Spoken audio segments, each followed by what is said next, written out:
بسم الله الرحمن الرحيم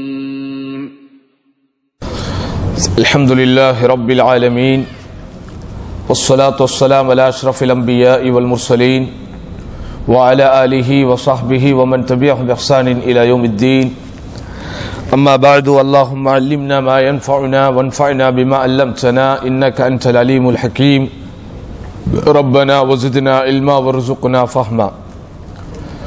அன்பிற்கினிய சகோதரர்களே சகோதரிகளே,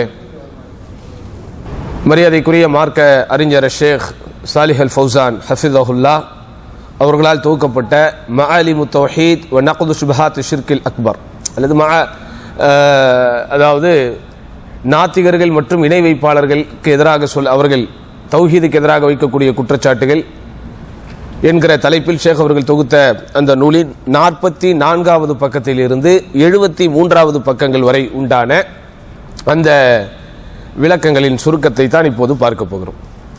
என் அன்பிற்கினியவர்களே, ஷேக் அவர்கள் இந்த பகுதியில் தௌஹீதினுடைய எதிர்ப்பாளர்கள் கொள்கை ரீதியாக வைக்கக்கூடிய குற்றச்சாட்டுகளும் அந்த குற்றச்சாட்டுகளுக்கு உண்டான பதில்களும், பொதுவாகவே குற்றச்சாட்டுகள் கிளப்பப்படுவதும் அந்த குற்றச்சாட்டுகளுக்கு எதிராக அறிவுபூர்வமான ஆதாரபூர்வமான பதில்கள் சொல்வதும் நம்முடைய மார்க்கத்தின் நடைமுறையில் உள்ளதுதான்.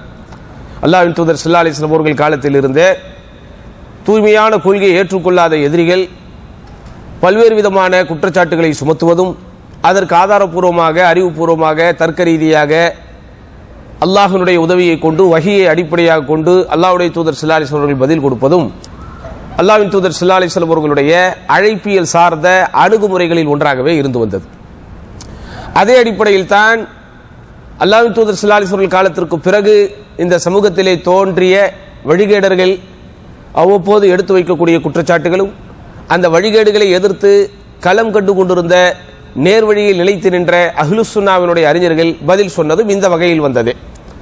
குறிப்பாக இந்த தலைப்பிலே இமாம் முஹம்மது இப்னு அப்துல் வஹாப் ரஹிமஹுல்லா அவர்கள் கஷ்ஃபு ஷுபஹாத் என்கிற ஒரு தலைப்பில் அற்புதமான ஒரு நூலை தொகுத்திருக்கிறார்கள்.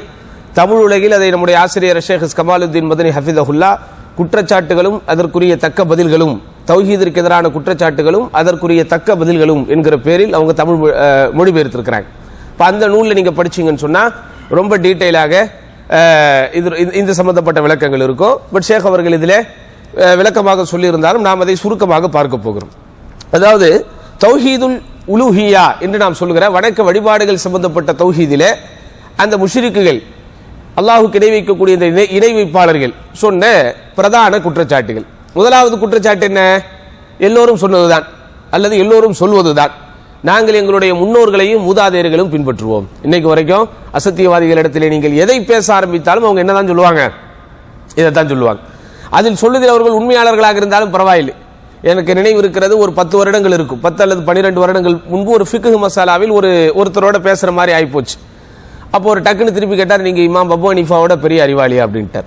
சத்தியமா இல்ல, இமாம் அபு ஹனீஃபாவோட எல்லாம் நாங்க பெரிய அறிவாளி கிடையாது. ஆனால் அவர்களுக்கு என்ன சொல்லி வைக்கப்பட்டிருக்கிறது என்றால், மார்க்கத்திற்கு எதிராக அல்லது சுன்னாவுக்கு எதிராக செயல்படக்கூடிய எல்லா விஷயங்களும் இமாம்கள் செய்ததுதான் என்று அவர்களுடைய மனதில் பதிய வைக்கப்பட்டிருக்கிறது. ஆனால் அப்படி அல்ல. எந்த இமாம்களுமே அஹ்லுஸ் சுன்னாவிலே நிலைத்து நின்ற எந்த இமாம்களுமே சுன்னாவிற்கு எதிரான ஒரு நிலைப்பாட்டில் ஒரு காலம் இருந்ததில்லை. மாறாக சுன்னாவிற்காகவே தங்களுடைய ஆயுளையும் தங்களுடைய வாழ்க்கை அவர்கள் அர்ப்பணித்தார்கள். சரியா? அப்போ முன்னோர்கள் ஒரு விஷயத்திலே இருந்து விட்டால் அதுதான் சரி என்கிற ஒரு நடைமுறை சித்தாந்தம் பொதுவாக மக்களிடத்தில் இருக்கும். அதுதான் அல்லாஹ்வுடைய தூதர் ஸல்லல்லாஹு அலைஹி வஸல்லம் காலத்திலே இருந்த மக்கத்து முஷ்ரிக்குகளும் என்ன செஞ்சாங்க? அதே சொன்னாங்க. நாங்கள் எங்களுடைய முன்னோர்களுடைய வழியை பின்பற்றுகிறோம், எங்களுடைய மூதாதையர்களுடைய வழியை பின்பற்றுகிறோம். ஆனால் பொதுவாக ஒன்றை புரிந்து கொள்ளுங்கள், முன்னோர்களின் வழியாக இருந்தாலும் மூதாதையர்களின் வழியாக இருந்தாலும் அது ஹக்குக்கு எதிராக இருந்தால் அது ஒரு காலம் புகழப்பட்ட ஒரு வழிமுறையாக கருதப்படாது. ஹக்குக்குரியதாக இருந்தால் உண்மையிலேயே அது புகழப்படுவது. உதாரணமாக நாம் சலஃபு சாலிஹ் என்று சொல்லக்கூடிய நேர்வழியில் நிலைத்து நின்ற நல்வழி பெற்ற நல்லோர்களாகிய இந்த முன்னோர்களை பின்பற்றுகிறோம். அதுவும் முன்னோர்களை பின்பற்றுறதுதான். ஆனால் அது எதுக்கு உட்பட்டது? ஹக்குக்கு உட்பட்டது, சத்தியத்திற்கு உட்பட்டது.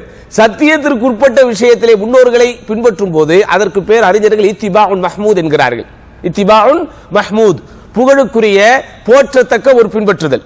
இதே சத்தியத்திற்கு எதிராக அசத்தியமான விஷயத்தில் நாம் முன்னோர்களையோ மூதாதையர்களையோ அல்லது மதகுருமார்களையோ பின்பற்றுகிறோம் என்றால் அது இத்திபாஉன் மذ்மூம், அது இகழ்ச்சிக்குரிய இகழப்பட்ட ஒரு பின்பற்றுதல் அப்படின்னு அறியப்படுது.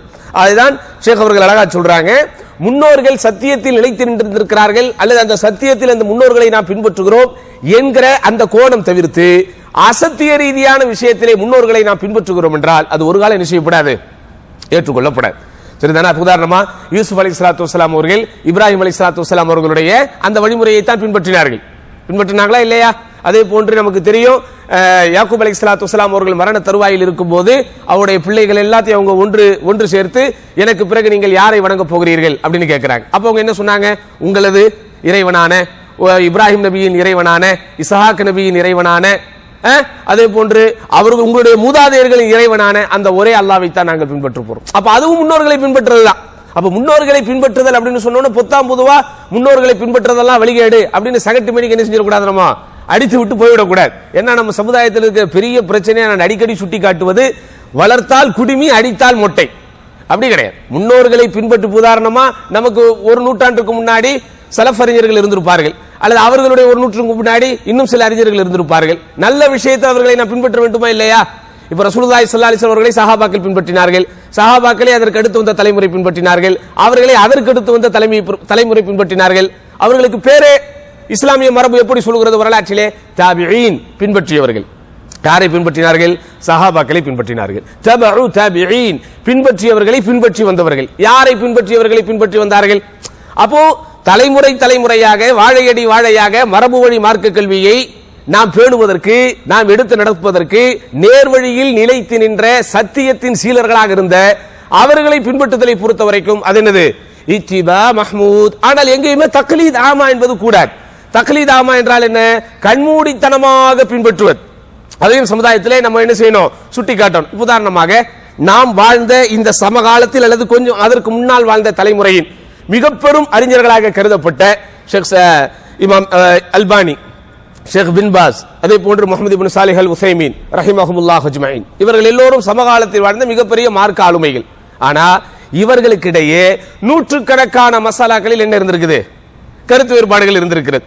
ஒரு புத்தகமே தொகுத்து வைக்கப்பட்டிருக்கிறது. இந்த மூன்று இமாம்களுடைய பெயரை சொல்லி இவர்கள் கருத்து வேறுபாடு கொண்ட மசாலாக்கள் அப்படின்னு போட்டு ஃபிக்ஹ் மசாலாக்கள்ல குறிப்பா தஹரானா என்னது, ஒது செய்யறோமே, அந்த ஒது செய்யக்கூடிய அந்த பாப் அந்த சப்ஜெக்ட் ஆரம்பிச்சு தொழுகை, நோன்பு, ஜக்காத், ஹஜ்ஜு, இது போக இதர வணக்க வழிபாடுகள் என்று கிட்டத்தட்ட சகோதரர்களே 600 முதல் 700 பக்கங்களுக்கு அந்த மூவரிடத்திலும் பாடம் பயின்ற ஒரு மாணவர் தொகுத்துட்டு கடைசியில் அவர் என்ன சொன்னாரு, நான் ஏற்கனவே இதை தம்மாமிலே சொன்னேன், இது நான் முதல் பாகமாக சொல்லுகிறேன், இன்னும் அவர்களுக்கு இடையில் நடந்த கருத்து வேறுபாடை நான் சொல்ல வேண்டுமானால் இதே போன்ற பக்கங்களில் இன்னொரு பாகத்தை நான் வெளியிடணும் அப்படின்னு. அப்ப அதனால அறிஞர்களுக்கு மத்தியில் கருத்து வேறுபாடுங்கிறது இருக்கத்தான் செய்யும். அதையெல்லாம் முறைப்படி நம்ம அணுகணும். நீங்கள் எல்லாம் கேள்விப்பட்டிருப்பீர்கள் மாஷா அல்லாஹ், இங்கே நீங்கள் ஒரு நூற்களை மையமாக வைத்து முறைப்படியான மார்க்கத்தை நீங்கள் பயிலுகிறீர்கள் அல்ஹம்துலில்லாஹ். உதாரணமா கேள்விப்பட்டிருப்பீங்க இமாம் இப்னு தைமியா ரஹிமஹுல்லாஹ் ரஃபுல் மலாம் அனில் அஇம்மத்தில் அலாம் அப்படிங்கிற ஒரு நூலை அவர்கள் தொகுத்திருக்கிறார்கள். நல்ல ஒரு அற்புதமான ஒரு நூல். இதுக்கு அர்த்தமே என்னன்னு சொன்னா, அறிஞர்களுக்கு எதிராக சொல்லப்படக்கூடிய குற்றச்சாட்டுகளும் அதற்குரிய பதில்களும். இப்ப இமாம் இப்னு தைமியா அவரும் மிகப்பெரிய அறிஞர் என்பதனால் அவர் அந்த காலத்தில் அவர் விமர்சிக்கப்படவே இல்லை, ஆனால் விமர்சிக்கப்பட்டிருக்கிறார். அவரும் என்ன செஞ்சிருக்கிறாரு, எதிர்ப்புக்கு ஆளாகி இருக்கிறார். அதாவது அஹ்லு சுன்னாவின் இமாம்கள் அறிஞர்களிடம் நாம் யாரை சொல்றோமோ அவங்களுக்குள்ளேயே ஒரு சில விஷயத்துல இப்படி ஒரு கருத்து வேறுபாடு அப்படி ஒரு கருத்து வேறுபாடு இருக்கும். அப்ப அந்த கருத்து வேறுபாடுகள் எல்லாம் அவர் காரணத்தை அடுக்கிறார். சுமார் ஒரு 10 காரணங்களை ரொம்ப நேர்த்தியாக அறிவுபூர்வமாக ஆதாரபூர்வமாக மார்க்கத்தை அணுகக்கூடிய தாலிபுல் இல்ம், மார்க்கம் தேடும் மாணவர்கள் புரிந்து கொள்கிற விதத்தில் அவர் அடுக்குவார். அப்ப அந்த மாதிரி நியாயமான காரணங்கள் கொண்டு நீங்க என்ன செய்யலாம், கருத்து வேறுபாடுகளை அணுகுவதை நம்ம குற்றம் சொல்ல முடியாது. இப்ப நம்ம இங்க இவ்வளவு பேருக்கு உட்கார்ந்து இருக்கிறோம், எல்லாரும் ஒவ்வொரு ஒரு ஆசிரியரிடத்துல ஒரு ஷேഖிடத்திலே பாடம் படிக்கிறோம் என்று சொன்னால், நமக்கு பாடம் படித்து கொடுக்கிற அல்லது நாம் யாரிடத்திலே பாடத்தினுடைய பயிற்சியை பெறுகிறோமோ அவர்களின் தாக்கம் நம்மிடத்தில் இருப்பதை நம்ம என்ன செய்ய முடியாது, மறுக்க முடியாது. அப்ப இது போன்ற விஷயங்களில் முன்னோர்களை பின்பற்றுவது என்பது வேறு.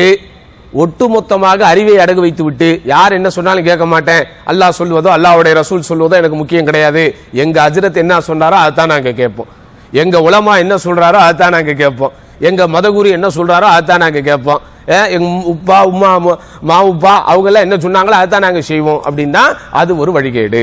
அப்ப இது அவர்கள் எடுத்து வைத்த குற்றச்சாட்டுகளில் பிரதானமானது. அதற்கு குர்ஆனே பதில் சொல்கிறது. அவலவ் கான ஆபாஹும் லா யாகிலூன ஷைஆ. அருமையான கேள்வி.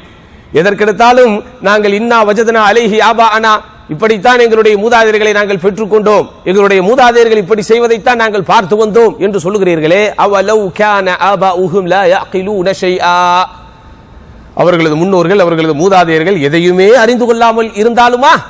அப்படி இந்த கேள்விக்கு பதில் குர்ஆனிலே வருது, அதை ஷேக் அவர்கள் எடுத்து சொல்கிறார்கள். இரண்டாவது என்ன, இந்த ஷிர்கிற்கு ஆதரவாக இருப்பவர்கள், ஷிர்க்னா என்னது, இணை வைப்பு கொள்கைக்கு ஆதரவாக இருப்பவர்கள், அல்லது தாங்கள் செய்வது இணை வைப்பு தான் என்பதை தெரியாமல் இருப்பவர்கள், அல்லது அது இணை வைப்பாலுமே இருந்தாலும் அது இணை வைப்பு என்பதை ஏற்றுக்கொள்ள மாட்டோம் என்று பிடிவாதம் பிடிப்பவர்கள் எடுத்து வைக்கிற இன்னொரு முக்கியமான ஒரு குற்றச்சாட்டு என்ன அப்படின்னா, சுப்ஹத்துல் இஅ்திமாத் அலா முஜர்ரதி நுத்கி பிஷ்ஷஹாதத்தைன், கலிமா சொன்ன எல்லாரும் முஸ்லிம். இன்னைக்கு வரைக்கும் அதை சொல்லிட்டு இருக்காங்க. நீங்க எங்க போனாலும் கலிமா சொன்ன எல்லாரும் முஸ்லிம். கேள்விப்பட்டீங்களா இல்லையா? என்னப்பா எப்ப பார்த்தாலும் அக்கீதாங்கிறீங்க, எப்ப பார்த்தாலும் சலஃபுங்கிறீங்க, எப்ப பார்த்தாலும் தௌஹீதுங்கிறீங்க, எல்லா பேரும் முஸ்லிம் தான், எல்லா பேரும் முஸ்லிம் தான் அப்படின்னு சொல்லுவார்கள். சரி, எல்லோரும் முஸ்லிம்களாக இருக்க வேண்டும் என்பதுதான் நமக்கும் ஆசை. ஆனால் எல்லோரும் முஸ்லிம் என்பதை நீங்களோ நானோ தீர்மானிக்க முடியுமா? சொல்லுங்க தா, அது யார் தீர்மானிக்கணும்? ஒருவன் முஸ்லிம் என்பதை தீர்மானிக்கிற சக்தி அல்லாஹ்விடம் தான் இருக்கிறது, அப்படிதானே? இருந்தாலும் மேலோட்டமாக நாம் கொள்கையை வைத்துத்தான் ஒருவனை முஸ்லிம் என்று தீர்மானிக்க முடியும். ஆமாவா இல்லையா? கொள்கையை வைத்தும் அவர்கள் உள்ளத்தில் வைத்திருக்கிற சிந்தனைகளை வைத்தும் அந்த சிந்தனையின் அடிப்படையில் அவர்கள் பின்பற்றுகிற சித்தாந்தத்தை வைத்தும் தான் ஒருவன் முஸ்லிம் என்று ஏற்றுக்கொள்ளப்படுவான். பேரளவில் அப்துல்லா என்று வைத்துக் கொண்டு அல்லாஹ்வையும் அல்லாஹ் அல்லாதவர்களையும் சேர்த்து வணங்குபவர்களை எப்படி நீங்கள் முஸ்லிம் என்று சொல்ல முடியும்? அப்போ அதாவது ஷஹாதத்தைன் கலிமா சொல்லிவிட்டால் போதும் அவர்கள் முஸ்லிம்கள் என்கிற அந்த குற்றச்சாட்டை காலம் காலமாக எல்லாம் எடுத்து வைக்கிறாங்க. அதுக்கு ஷேக் அவர்கள் அற்புதமான ஒரு பதிலை சொல்கிறார்கள். இது மறுக்கப்படக்கூடிய ஒரு குற்றச்சாட்டு. ஏன் மறுக்கப்படக்கூடிய ஒரு குற்றச்சாட்டு? அல்லாஹ்வின் தூதர் ஸல்லல்லாஹு அலைஹி வஸல்லம் காலத்தில் இருந்த முனாஃபிக்குகள்னா யார்தா? நயவஞ்சகர்கள், ஹிப்போக்ரேட்ஸ். அந்த நயவஞ்சகர்கள் லா இலாஹ இல்லல்லாஹ் சொல்லத்தான் செய்தார்கள். அவங்க சொல்லாமலா இருந்தாங்க? அவர்கள் லா இலாஹ இல்லல்லாஹ் முஹம்மது ரசூலுல்லாஹ் சொல்லத்தானே செஞ்சாங்க. இன்னும் சொல்ல போனால் அதாவது அந்த கலிமா சொல்லதோடு அவர்கள் நின்று விடாமல் முஸ்லிம்களோடு சேர்ந்து என்ன செஞ்சாங்க? அவங்க தொழவும் செய்தார்கள். அப்ப அவர்களை அல்லாஹ் முஸ்லிம்கள் என்று ஏற்றுக்கொண்டானா? அவர்களது இஸ்லாமை அல்லாஹ்வின் தூதர் ஸல்லல்லாஹு அலைஹி வஸல்லம் அங்கீகரித்தார்களா? அப்போ ஷேக் அவர்கள் இதற்கு ஒரு பதில் சொல்றாங்க.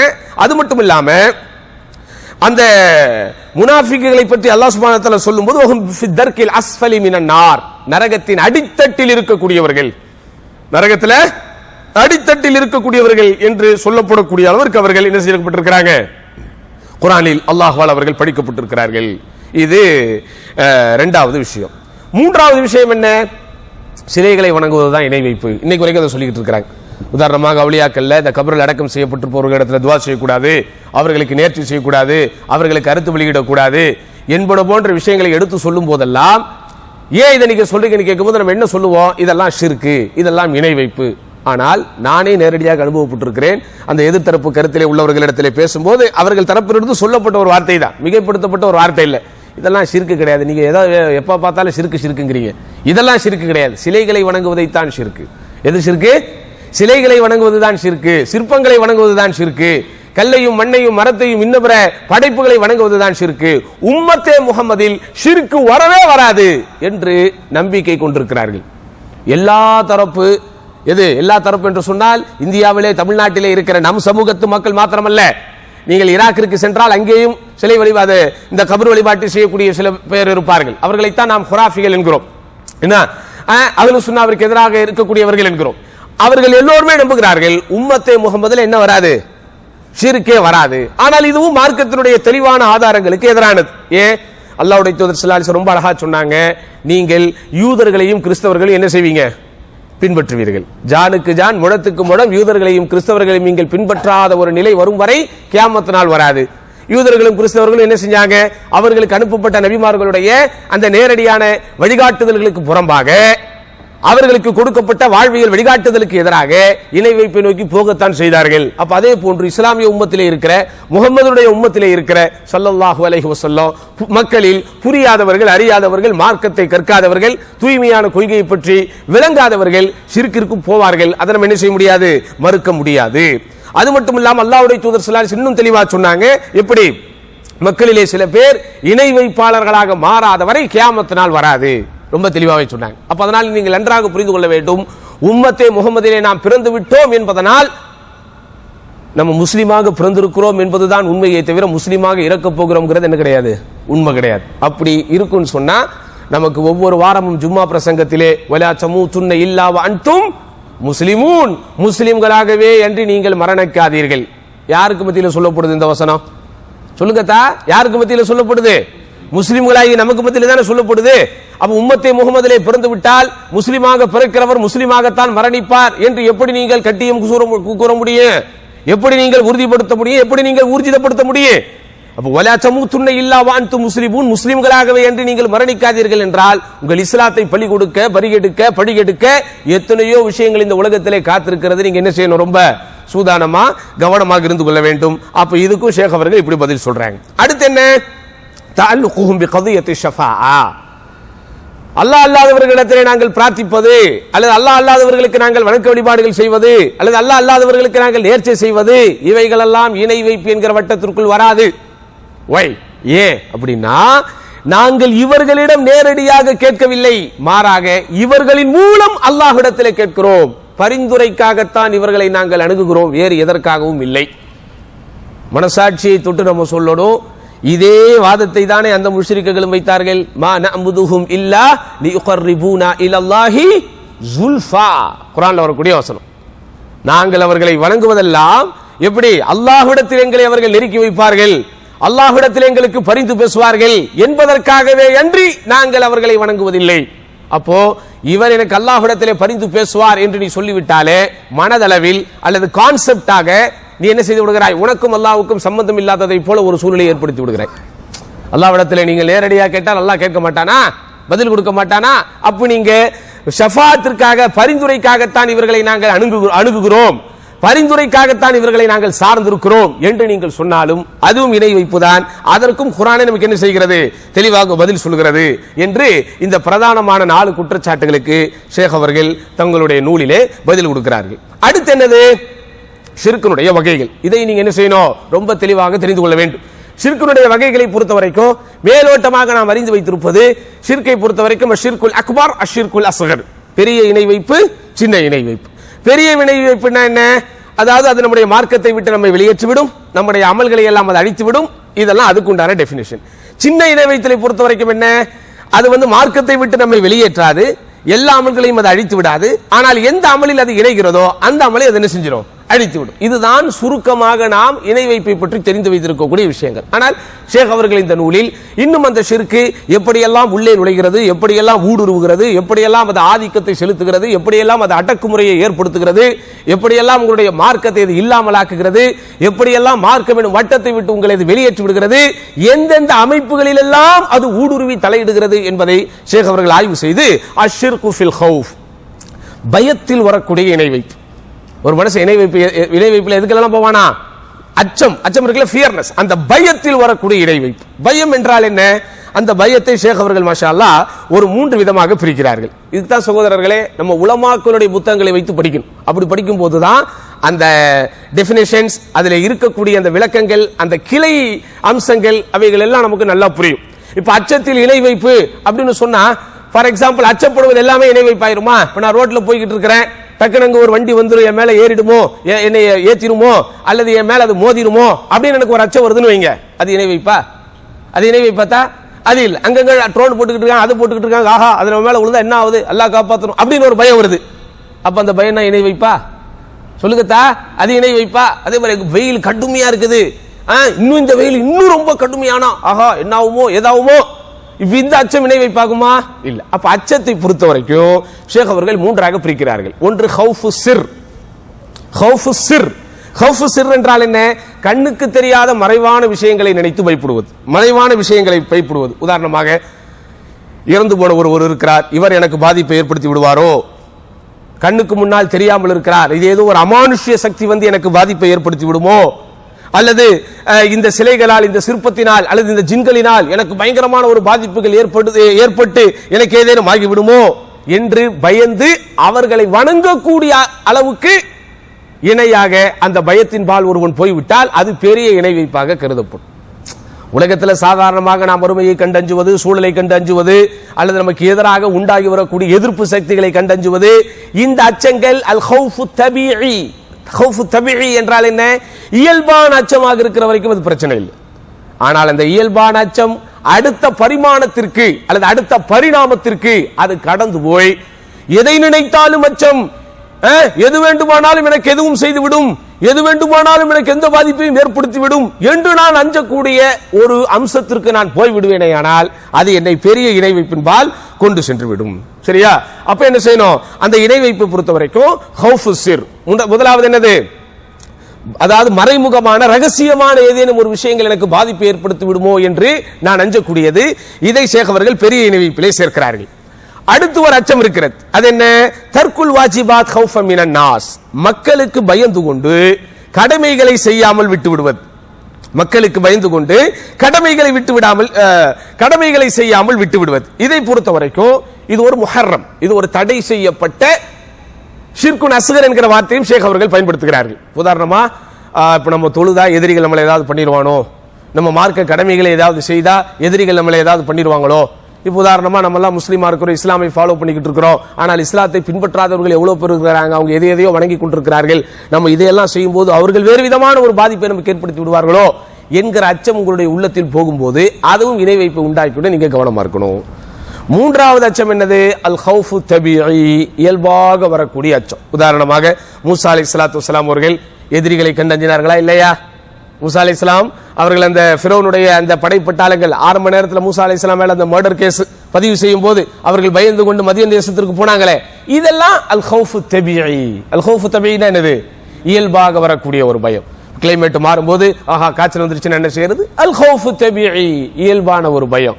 சரிதானா? ஆஹா டக்குன்னு வேலை போட்டா என்ன செய்யறது? நமக்கு என்ன? அல் ஹவுஃபு தபீஇ, இயல்பாக வரக்கூடிய அச்சம். இதை பொறுத்த வரைக்கும் ஜாயிஸ். ஆனா இதை நம்ம என்ன செய்யக்கூடாது? அந்த பயத்தின் பின்னாலேயே நீங்கள் போய்கொண்டே இருந்தால் அது இணை வைப்பாக மாறிவிடும். அதாவது அல்லாஹ்வுக்கு அஞ்ச வேண்டிய அளவுக்கு இந்த விஷயங்கள் மீது உங்களுக்கு அச்சம் வரும்போது அதுவும் எதுவா கன்வெர்ட் ஆயிரும்? இணை வைப்பாக கன்வெர்ட் ஆயிரும். அப்ப அதனால எந்த விஷயமாக இருந்தாலும் அந்த அளவுக்குட்பட்டு நீங்கள் வைக்கும் போதுதான் அது அனுமதிக்கப்பட்டதாக வரும். அந்த அளவுக்கு மீறி நீங்கள் போகும்போது அது அடுத்த கட்ட பாவத்தின் பால் மனிதர்களை கொண்டு போய் சேர்த்து விடும் அப்படிங்கிற விஷயத்தையும் ஷேக் அவர்கள் நமக்கு என்ன செய்றாங்க? விளக்கி சொல்றாங்க. அடுத்த ஷேக் அவர்கள் அஷ்ஷிர்கு ஃபில் மஹப்பா, நேசத்தில் வரக்கூடிய ஷிர்க். நேசம், லவ், நேசத்தில் வைக்கக்கூடிய ஷிர்க். அது என்ன? ஃபர்ஸ்ட் மஹப்பா முக்தஸா, குறிப்பாக்கப்பட்ட அறிவுறுத்தப்பட்ட ஒரு நேசம். அந்த நேசத்தை பொறுத்த வரைக்கும் அது அல்லாஹ்வுக்கு மட்டுமே உரியது. அன்கண்டிஷனல் லவ்னு சொல்றோம்ல, நிபந்தனையற்ற அன்பு. அந்த அந்த பாசத்திற்கு அந்த நேசத்திற்கு என்ன கிடையாது? நிபந்தனையே கிடையாது. அந்த நிபந்தனையற்ற அன்பை நம்ம யார் மேல மட்டும் தான் வைக்க முடியும்? குர்ஆனில் அல்லாஹ்வே சொல்கிறான், வல்லதீன ஆமனு அஷத்து ஹுப்பன் லில்லாஹ். மக்களிலே சில பேர் இருக்கிறார்கள், அவர்கள் அல்லாஹ் அல்லாதவர்களை அல்லாஹ்வை நேசிப்பதை போல நேசிக்கிறார்கள்.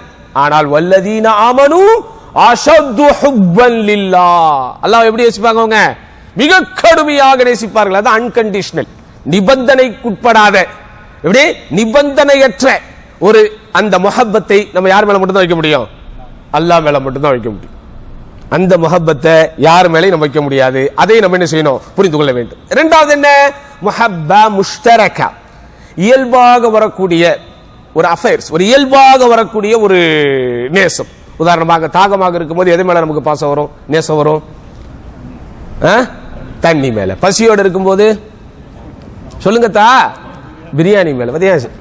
ஏன் பசியோடு இருக்கும்போது குபுசு மேலெல்லாம் நேசமே வரக்கூடாதா? கபாபு மேலெல்லாம் நேசமே வராதா? ஒரு உணவின் மீது பசியோடு இருக்கும்போது பிரியாணியின் மீது என்று சொல்வதை விட எது மீது? உணவின் மீது. அப்படிதானே? அப்போ அந்த மாதிரியான நேசங்கள் எல்லாம் அனுமதிக்கப்பட்ட நேசம். நீ அல்லாஹ்வை நேசிக்கிறியா இல்ல ஆட்டுக்குட்டியை நேசிக்கிறியா எல்லாம் கேட்க கூடாது. அல்லாஹ்வை நேசிக்கிறியா இல்ல ஆட்டு பிரியாணியை நேசிக்கிறியா அதெல்லாம் கேட்க கூடாது. அல்லாஹ்வின் மீது நாம் வைத்திருக்கிற நேசம்ங்கிறது எப்படிப்பட்ட நேசம்? அது எல்லாவற்றுக்கும் மேலானது. அதை நீங்கள் அளவிடவே முடியாது. அது அன்கண்டிஷனல், நிபந்தனைக்குட்படாதது. ஆனால் மற்ற நேசங்களை பொறுத்த வரைக்கும் சகோதரர்களே, அந்த நேசம் ஒரு அளவுக்குட்பட்டது. உதாரணமா தாகம் இருக்கும் வரைக்கும் தான் இந்த தண்ணீரின் மீது எனக்கு நேசம். தாகம் தீர்ந்து விட்டால் அதுக்கப்புறம் அதை நான் பெருசா கண்டுக்க மாட்டேன். ஆமாவா இல்லையா? இதான உண்மை. பசிக்கும் வரைக்கும் தான் உணவு தட்டின் மீது இருக்கிற பாசம். பசி முடிந்து விட்டதென்றால் அந்த உணவின் மீது நமக்கு பெரிய தேட்டமோ நாட்டமோ இருக்காது. ஆனால் அல்லாஹ்வின் மீது இருக்கக்கூடிய பாசமும் நேசமும் எப்போதும் நிரந்தரமாக இருக்கும். அதை என்ன செய்யறோமோ புரிந்து கொள்ள வேண்டும். சரி, அடுத்து ஷேக் அவர்கள் அஷ்ஷிர்கு ஃபி தவக்குல், பொறுப்பு சாட்டுவதன் மீது இருக்கக்கூடிய ஒரு இணை வைப்பு. பொறுப்பு சாட்டுவதில் புட்டிங் ட்ரஸ்ட், தவக்குல், இந்த ரிலையன்ஸ் அப்படின்னு சொல்றோம். யாரை சார்ந்திருக்கிறோம், எதன் மீது சார்ந்திருக்கிறோம், எந்த விஷயமாக இருந்தாலும் சகோதரர்களே அல்லாஹ்வின் மீது தான் நாம் முழு தவக்கல் வைக்க வேண்டும். அல்லாஹ் அல்லாதவர்கள் மீது நாம் தவக்கல் வைக்கிறோம் என்று சொன்னால் அதுவும் இணை வைப்பாக மாறிவிடும். இதையும் ஷேக் அவர்கள் என்ன செய்யறாங்க, நமக்கு விளக்கமாக சொல்கிறார்கள். உதாரணமாக அத்தவக்கலு ஃபீமா லா யக்திரு அலைஹி இல்லல்லாஹ் ஷிர்குன் அக்பர். அல்லாஹ்வால் மாத்திரம்தான் எந்த விஷயம் முடியுமோ அந்த விஷயம் அல்லாஹ் அல்லாதவர்களாலும் முடியும் என்று ஒருவன் நினைத்தால் அது எதுல வரக்கூடிய இணை வைப்பு? தவக்குள்ள வரக்கூடிய இணை வைப்பு, பொறுப்பு சாட்டுது என்கிற விஷயத்தில் வரக்கூடிய இணை வைப்பு. உதாரணமாக இறந்தவர்கள் மீது வைப்பது, இல்லாதவர்கள் மீது வைப்பது. அவர்கள் எனக்கு வாழ்வாதாரத்தை வழங்கி விடுவார்கள், அவர்கள் எனக்கு ஆரோக்கியத்தை தந்து விடுவார்கள், எனக்கு வரக்கூடிய நன்மைகளை அவர்கள் என் மீது செலுத்த வைத்து விடுவார்கள், அல்லது எனக்கு வரக்கூடிய தீமையை அவர்கள் தடுத்து விடுவார்கள் என்று ஒருவர் மீது நீங்கள் தவக்குள் வைக்கிற போது அது தவக்குளில் வைக்கக்கூடிய ஷிர்காக மாறிவிடும். ஆனால் அதே வேளையிலே அத்தவக்குல் ஃபில் அஸ்பாபில் ஸாஹிரா, வெளிப்படையான காரண காரியங்களை மையமாக வைத்து ஒருவரை நீங்கள் மார்க்கம் அனுமதித்திருக்கிற வரம்புக்குட்பட்டு சார்ந்திருப்பதுங்கிறது என்ன ஆகாது, அது இணை வைப்புக்குள்ள வராது. உதாரணமா இப்ப நான் டிராவல் பண்றேன், ஒரு கார்ல போறேன், அந்த கார் டிரைவர் அதை டிரைவ் பண்ணிட்டு போறாரு. அப்ப நான் அவர் மேல டிபெண்டா இருக்கனா இல்லையா? அந்த அவர் தான் டிரைவிங் பண்ணிட்டு இருக்காரு. அப்ப அந்த டிரைவிங்ல நான் ஒரு டிபெண்ட் பண்றேன். அப்ப அது ஷிர்க் ஆகுமா? சொல்லுங்க தா, அது ஷிர்க் ஆகுமா? ஆகாது. இப்ப எனக்கு வாழ்க்கையை நடத்துவதற்கு பொருளாதாரம் வேணும். அப்படிதான் ஒரு இடத்துல நான் பணிபுரிந்து கொண்டிருக்கிறேன், அங்கிருந்து எனக்கு ஒரு வருமானம் இருக்கிறது. அந்த வருமானம் வந்தால் என்னுடைய வாடகை கட்டப்படும், இந்த வருமானம் வரும்போது பிள்ளைகளுக்கு ஃபீஸ் கட்டப்படும் அப்படின்னு அது மேல எனக்கு ஒரு டிபெண்ட், நான் அது மேல ஒரு சார்ந்து இருக்கிறேன். அது இணை வைப்பாகுமா? அதெல்லாம் என்னது தபீஇ.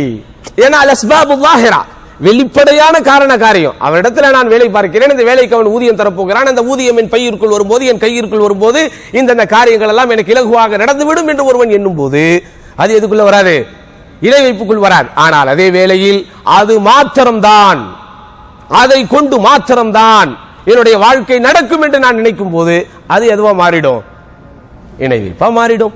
அப்படிதானே? அப்ப இது போன்ற நுணுக்கமான விஷயங்களை நம்ம கொஞ்சம் கவனமாக இருக்க வேண்டும் என்று ஷேக் அவர்கள் என்ன செய்யறாங்க, நமக்கு வழிகாட்டுறாங்க. அதே போன்ற ஷிர்கு ஃபித்தா, கட்டுப்படுகின்ற விஷயத்தில் வரக்கூடிய இணை வைப்பு, ஒபீடியன்ஸ், கட்டுப்படக்கூடிய விஷயத்தில். உதாரணமா மார்க்கறிஞர்களுக்கு கட்டுப்படுவது, ஆட்சியாளர்களுக்கு கட்டுப்படுவது, இந்த மாதிரியான விஷயங்கள் எல்லாமே சகோதரர்களே, அல்லது ஒரு பிள்ளைகள் தகப்பனுக்கு கட்டுப்படுவது, ஒரு ஆசிரியருக்கு மாணவர்கள் கட்டுப்படுவது, ஒரு நிறுவனத்திலே நீங்கள் மேலாளராக வேலை பார்க்கிறீர்கள் என்றால் உங்களுக்கு கீழே இருப்பவர்கள் உங்களுக்கு கட்டுப்படுவது, எனக்கு ஒரு மேலதிகாரி இருக்கிறார் என்றால் அந்த அலுவல் சார்ந்த விஷயத்திலே, அலுவலகம் சார்ந்த விஷயத்திலே அந்த மேலதிகாரிக்கு நான் கட்டுப்படுவது. இந்த மாதிரியான கட்டுப்படுதலிலும் சகோதரர்களே என்ன இருக்குது, வழிகாட்டுதல் இருக்கு. இங்கே அப்படிதான் அன்கண்டிஷனல் ஒபீடியன்ஸ். நீங்க என்ன சொன்னாலும் நான் கட்டுப்படுவேன், ஹலாலை ஹராமாக்கினாலும் சரி, ஹராமை ஹலாலாக்கினாலும் சரி, because you are my manager அப்படின்னு சொன்னா அது என்னவாயிடும், ஷிர்க் ஆயிடும். அப்படிதானே? நீங்க என்ன சொன்னாலும் கேட்பேன், ஹலால ஹராம்னாலும் சரி, ஹராம ஹலால் இருந்தாலும் கேட்பேன், ஏன் நீங்க எனக்கு உஸ்தாது அப்படின்னா அது என்னவாயிடும், ஷிர்க் ஆயிடும். கவனமா இருக்கணும். கட்டுப்படுதலில் கூட எப்படி இருக்கணும், அளவோடு தான். உதாரணமா எப்ப பார்த்தாலும் வெள்ளை சட்டையை போட்டு வர ஒரு ப்ளூ சட்டை போட்டு வைப்பா எனக்கு நல்லா இருக்கும் அப்படின்னா அந்த கட்டுப்பாடு என்பது வேறு. இல்லையா? எப்ப பார்த்தாலும் நீங்க இதையே சமைக்கிற, ஃபார் எக்ஸாம்பிள் மனைவி இதையே சமைக்கிற, கொஞ்சம் இன்னைக்கு இதை சமைங்க என்று நான் சொல்லும் போது அவள் எனக்கு கட்டுப்படும் போது அது என்னது, அது கட்டுப்பாடு. ஆனா ஹலாலை ஹராமாக்குகிற விஷயத்துல, ஹராமை ஹலாலாக்குகிற விஷயத்துல கணவனாக இருந்தாலும் அந்த கணவனுக்கு மனைவி என்ன செய்யக்கூடாது, கட்டுப்படக்கூடாது. பெற்றோர்களாக இருந்தாலும் அந்த பெற்றோர்களுக்கு பிள்ளைகள் கட்டுப்படக்கூடாது. இதைத்தான் லா தஆத லில் மக்லூக் ஃபீ மஅசியத்தில் காலிக், படைப்பாளருக்கு மாறு செய்கிற விஷயத்திலே படைக்கப்பட்டவர்களுக்கு என்ன கிடையாது, கட்டுப்படுதல் கிடையாது. அப்ப அதை என்ன செய்யணும், புரிந்து கொள்ள வேண்டும். ஏன் முற்காலத்தில் வாழ்ந்த அந்த அஹ்லுல் கிதாப் என்று அறியப்பட்ட அந்த வேதம் வழங்கப்பட்டவர்கள் சருகியது எதுலதான், இந்த கட்டுப்படுற விஷயத்துல தான். அப்படிதானே? குர்ஆனில் வசனமே வருகிறது, இத்தஹது அஹ்பாரஹும் வ ருஹ்பானஹும் அர்பாபம் மின் தூனில்லாஹ். அவர்கள் தங்களுடைய மதகுருமார்களையும் அதே போன்று தங்களுடைய பாதிரியார்களையும் கடவுளர்களாக எடுத்துக்கொண்டார்கள். உடனே கம்ப்ளைண்ட் தூக்கிட்டு நேரா ரசூலுல்லாஹ் கிட்ட வந்தாங்க. கம்ப்ளைண்ட் தூக்கிட்டு வந்தாங்க, அல்லாஹ் சொல்ற மாதிரி அவங்க யாரும் அவங்க எல்லாம் வணங்கலையே, பாதிரிமார்களையோ மதகுருமார்களையோ அவங்க என்ன செய்யல, வணங்கலையே. அப்போ அல்லாஹ்வுடைய தூதர் ஸல்லல்லாஹு அலைஹி வஸல்லம் திருப்பி கேட்டாங்க. என்ன கேட்டாங்க, அவர்கள் ஹலாலாக்கியது எல்லாம் அவர்கள் ஹலாலாக்குகிறார்களா? ஆமாம். அவர்கள் ஹராமாக்குகிறதை எல்லாம் அவர்கள் ஹராமாக்குகிறார்களா? ஆமாம். அப்ப இங்க என்ன வருது, ஒரு நிபந்தனையற்ற ஒரு கட்டுப்பாடு வருது. அப்படிதானே? அரசியல் கட்சிகள் சில குறிப்பிட்ட கட்சிக்கு ஆதரவு தெரிவிக்கும் போது என்ன செய்யறாங்க, நிபந்தனையற்ற ஆதரவை தந்துடுறான். 5 வருஷம் அவங்க சப்போர்ட்ல இருக்கிற வரைக்கும் அவங்க என்ன செஞ்சாலும் கண்டுகிறது இல்ல. ஆட்சி போய்விட்டது, காட்சி போய்விட்டது என்றால் திரும்ப வேறு எங்கே இடம் கிடைக்கும்னு பார்த்து அங்க போயும் நிபந்தனையற்ற ஆதரவை நாங்கள் தருகிறோம். அப்ப இதெல்லாம் நம்ம என்ன செய்யறோம், இந்த கூத்துக்களை இந்த சமுதாயத்தில் பார்த்துக்கிட்டு இருக்கிறோம். அப்ப நிபந்தனையற்ற ஆதரவு என்பது யாருக்கு மட்டும்தான்? அல்லாஹ்வுக்கு மட்டும். நிபந்தனையற்ற கட்டுப்படுதல் யாருக்கு மட்டும்தான்? அல்லாஹ்வுக்கு மட்டும்தான். எங்கே போனாலும் யாராக இருந்தாலும் அங்க எல்லாமே என்ன இருக்குது சகோதரர்களே, ஒரு நிபந்தனைக்குட்பட்ட கட்டுப்படுதல் தான். அப்ப நிபந்தனையற்ற கட்டுப்பாடு அப்படின்னு போகும்போது அதுவும் என்னவா மாறிடும், இணை வைப்பாக மாறிவிடும். இறுதியாக ஷேக் அவர்கள் நமக்கு சொல்லக்கூடிய ஒரு முக்கியமான ஒரு விஷயத்தை சொல்றாங்க. அது என்ன அப்படின்னு சொன்னா, தௌஹீதுக்கு எதிரான விஷயங்கள் அப்படின்னு நம்ம சொன்ன உடனே ரைட், நம்ம இணை வைப்பின்பால் கொண்டு செல்லக்கூடிய விஷயங்கள், இணை வைப்பினுடைய வகைகள், இணை வைப்பின் உள்ளே இருக்கக்கூடிய பிரிவுகள், இவைகளை எல்லாம் நீங்கள் தெரிந்து கொள்ளக்கூடிய அதே வேளையில தௌஹீதுக்கு எதிரான விஷயங்களில் இன்னும் 2 பிரதான விஷயங்கள் இருக்குது. தௌஹீதுக்கு எதிரான விஷயத்துல எத்தனை இருக்குது? 2 இருக்குது. முதலாவது என்ன? சூஉப்பன்னி பில்லாஹ், அல்லாஹுவை பற்றி தவறெண்ணம் கொள்ளுதல், அல்லாஹுவை பற்றி தீயெண்ணம் கொள்ளுதல். அல்லாஹுவை பற்றி தீயெண்ணம் கொள்ளுதல் என்றால் என்ன? இது எப்போதும் பேசப்பட வேண்டிய ஒரு விஷயம் தான். உதாரணமாக இந்த பலஸ்தீன் போன்ற அந்த பிரச்சனைகள் வரும்போதோ, சர்வதேச அளவில் முஸ்லிம்கள் பாதிக்கப்படக்கூடிய செய்திகள் சமூக வலைத்தளங்களில், ஊடகங்களில் அது பெரிய வெளிச்சம் பெற்ற ஒரு செய்தியாக மாறும்போதோ, அல்லது முஸ்லிம்கள் தாக்குதலுக்குள்ளாக்கப்படக்கூடிய அல்லது முஸ்லிம்கள் வீழ்ச்சியை பெறக்கூடிய விஷயங்கள் பொது ஜனங்களுக்கு மத்தியிலே பேசுபொருளாக ஆகும் போதோ, இங்க கவனிச்சீங்கன்னா எல்லாரும் ஒரு விஷயத்தை எழுதுவான். மார்க்கம் இல்லாதவர்கள் என்ன எழுதுவான்? அல்லாஹ், உங்க அல்லாஹ் இதை பார்த்துக்கிட்டு இருக்காரா இல்லையா? முஸ்லீம் தானே, பலஸ்தீனில் பாதிக்கப்பட்டு கொண்டிருக்கிறவன் முஸ்லீம் தானே, கொல்லப்பட்டு கொண்டிருக்கிறவன் முஸ்லீம் தானே, அப்ப அல்லாஹ் என்று ஒருவன் இருந்தால் இதெல்லாம் நடக்குமா? என்னவோ அல்லாஹ்ங்கிறது இவன் வச்ச ஆள் மாறியும், இவன் என்ன ப்ரோக்ராம் பண்றானோ, இவன் என்ன சாப்ட்வேர் டிசைன் பண்றானோ அந்த மாதிரி தான் அல்லாஹ் செயல்படணுங்கிற மாதிரியும் நஊது பில்லாஹ். அல்லாஹ் இருக்கிறான், அல்லாஹ் அவனுடைய கண்ணியத்திற்கும் அவனது மேன்மைக்கும் ஏற்பவர் தான் அல்லாஹ் இருக்கிறானே தவிர நீங்கள் நினைப்பதற்கு ஏற்ப இருப்பவன் அல்ல அல்லாஹ். அப்படிதானங்க? அல்லாஹ் நாம் வைத்தவன் அல்ல, அவனால் படைக்கப்பட்டவர்களும் அவனால் இந்த உலகத்தில் வைக்கப்பட்டவர்களும் நாம். அல்லாஹ்வுக்கு தெரியும் எப்ப எதை நடத்தி காட்டணும். ஒவ்வொரு விஷயத்திற்கு பின்னாடி என்ன இருக்கும், என்னங்க இருக்கும்? ஒரு நியாயமான காரணங்கள் இருக்கும். குதிரை வேகமாக ஓடுகிறது, ரைட், ஆனா அந்த குதிரைக்கு ஏன் கொம்பு இல்ல? குதிரை அற்புதமான ஒரு அனிமல் தானங்க, எவ்வளவு வேகமாக ஓடுது, எவ்வளவு கம்பீரமாக இருக்குது. எல்லாம் இருக்கிற குதிரைக்கு என்ன கிடையாது? கொம்பு கிடையாது. ஏன்? குதிரைக்கு இருக்கிற வேகத்துக்கு 2 கொம்பு மட்டும் இருந்தா என்ன ஆகும்? அவ்வளவுதான். அது நடத்தையே வேற மாதிரி இருக்கும். அப்ப அல்லாஹ்வுக்கு தெரியும் எதை எப்போது செய்து பார்க்க வேண்டும் என்று. இன்றைக்கு இந்த தலைமுறை கஷ்டப்படுகிறதா, அடுத்த தலைமுறைக்கு அல்லாஹ் சுப்ஹானஹு வ தஆலா அள்ளி அள்ளி கொடுப்பான். அல்லது இந்த உலகத்தில் இவர்கள் இவ்வளவு பாதிப்புக்குள்ளாக்கப்படுகிறார்களா, இதை கொண்டு அல்லாஹ் மறுமையில் அவர்களுக்கு சொர்க்கத்தின் பேரின்பத்தை தருவான். அப்பதனால் அல்லாஹ்வுடைய நாட்டப்படிதான் எல்லாம் நடக்குமே தவிர இந்த நாட்டத்தை நாம் ஏற்றுக்கொண்டு போக வேண்டும். அதில் என் எதிர்பார்ப்பு என்ன என்பதை நான் அல்லாஹ்விடத்தில் வேண்ட வேண்டுமே தவிர அல்லாஹ் இப்படித்தான் இருக்க வேண்டும், அல்லாஹ் இப்படித்தான் செய்ய வேண்டும், இப்படி செய்தாதான் அவள் அல்லாஹ் என்று என்ன செய்யக்கூடாது? நம்ம அல்லாஹ்வுக்கே டிசைனிங் ஒர்க் பண்ணக்கூடாது. சரியா? இதுதான் சூஉப்பன்னி பில்லாஹ். சாதாரண முஸ்லிம்களை தாக்கக்கூடிய விஷயங்களில் பிரதான இடத்தில் இருப்பது இதுதான். முஸ்லிம்கள் ஆங்காங்கே பாதிப்புக்குள்ளாக்கப்படும் போது சகோதரர்களே பொறுமை காக்க வேண்டும். அஹ்லு சுன்னாவின் அறிஞர்கள் வழிகாட்டுகிற விதத்தில் நாம் நடைபோட வேண்டுமே தவிர இந்த உணர்வுகளும் உணர்ச்சிகளும் என்னை தூண்டுகிற விதத்தில் எல்லாம் நான் கருத்து சொல்ல ஆரம்பித்தால் கடைசியில் என்னிடம் தௌஹீது தங்காது. கடைசியில் என்கிட்ட என்ன தங்காது? தௌஹீது தங்காது. அது அல்லாஹ்வை பற்றி தவறெண்ணம் கொள்ளக்கூடிய ஒரு விஷயத்தின் பால் கொண்டு சென்று விடும். அல்லாஹ் இதன் பின்னால் என்ன ஹிக்மத்தை வைத்திருக்கிறான், என்ன நுட்பத்தை வைத்திருக்கிறான், என்ன விதியை வைத்திருக்கிறான், அதை மறுப்பதாக மாறிவிடும். அல்லாஹ்வுடைய ரஹ்மத்தில், அல்லாஹ்வுடைய அருளில் நிராசை அடைந்து விடுவதாக ஆகிவிடும். அல்லாஹ்வுடைய படைப்பை படைத்து விட்டு விட்டான், அவனுடைய படைப்புகளை கண்டுகொள்ளாமலேயே இருந்து கொண்டிருக்கிறான் என்பன போன்ற சிந்தனைக்கு உங்களை அது தள்ளிவிடும். உலகத்திலேயே அல்லாஹ் எதையும் கண்டுகளையே, மறுமை இருக்குதான், சொர்க்கம் இருக்குதான், எழுப்பப்படுவோமா என்று சைத்தான் என்ன செஞ்சிருவான்? இந்த எண்ணத்தை அடுத்த கட்டத்திற்கு கொண்டு போயிடுவோம். ரொம்ப கவனமா இருக்கணும். அதாவது உலகத்தில் எதிர்பார்க்காத விஷயங்கள் நடக்கும்போது அல்லது நாம் ஏங்கிக் கொண்டிருக்கிற விஷயங்கள் தடைபடும் போது அல்லது நடப்பதற்கு தாமதம் வரும்போது அல்லாஹ்வின் மீது நமக்கு இருக்கிற நேசமும் பாசமும் உறுதியாக வேண்டும். அந்த உறுதியை பிடித்து வைப்பதுதான் உங்கள் உள்ளத்திலே நீங்கள் தாங்கி வைத்திருக்கிற தௌஹீத். உண்மையிலேயே நாம் சேர்த்து வைத்திருக்கிற சொத்து அதுதான். அந்த பிடி மட்டும் தளர்ந்துருச்சுன்னா என்ன ஆயிடும்? அல்லாஹ்வுடைய ரஹ்மத்தின் மீது நாம் நிராசை அடைந்து விடுவோம், அல்லாஹ்வை பற்றி தவறான எண்ணம் கொண்டு விடுவோம். அல்லாஹ்வுடைய படைப்புகளை எல்லாம் கண்டுகொள்ள மாட்டான் என்கிற ஒரு நிலைக்கு வந்து விடுவோம். இந்த நிலை அடுத்த கட்ட பரிணாமத்திற்கு எப்படி மனிதர்களை அழைத்து சென்று விடும் என்றால், உலகத்திலேயே கண்டுக்காத அல்லாஹ் மறுமையில் கண்டுகொள்ள போகிறானா அப்படின்னு என்ன செஞ்சிடும், மறுமையை பற்றிய சந்தேகத்தை ஏற்படுத்தி விடுவோம் அப்படின்னு ஷேக் அவர்கள் என்ன செய்யறாங்க, நமக்கு ரொம்ப அழகா சொல்றாங்க. இறுதியாக சகோதரர்களே, தௌஹீதுக்கு முரணான விஷயத்திலே ரொம்ப முக்கியமான ஒரு இடத்தை பிடிப்பது, நாம் வாழுகிற சமகாலத்தில் சன்மார்க்க செய்தியாக மக்களுக்கு சொல்ல வேண்டியது அல்-இஸ்திஹ்ஸாஉ பிஷைஇன் ஃபீஹி ذிக்ருல்லாஹ் அவில் குர்ஆன் அவில் ரசூல். அல்லாஹ்வுடைய வசனங்களோ, அல்லாஹ்வுடைய அத்தாட்சிகளோ, அல்லாஹ்வுடைய வசனங்களோ, அல்லாஹ்வுடைய தூதரோ, அல்லாஹ்வுடைய மார்க்கம் சம்பந்தப்பட்ட விஷயங்களோ கேலி பேசப்படுவது, அது எதுவாக இருந்தாலும் சரி, அது எதுவாக இருந்தாலும் சரி, மார்க்கத்தினுடைய அடையாளங்களாக கருதப்படக்கூடிய தாடி உட்பட, அல்லது பெண்கள் அணியக்கூடிய ஹிஜாப் உட்பட, அல்லது நாம் பேணக்கூடிய மஹரபி அஜ்ரபி என்கிற அந்த உறவு உட்பட, மார்க்கத்தின் எந்த விஷயங்களாக இருந்தாலும் அந்த விஷயங்களை என்ன செய்யக்கூடாது, நம்ம கேலி பேசக்கூடாது. அது அதாவது ஒரு செயல்முறை ஒருத்த படுத்துறான், செயல்படுத்தாம இருக்கிறான் அப்படின்னா அது வேற.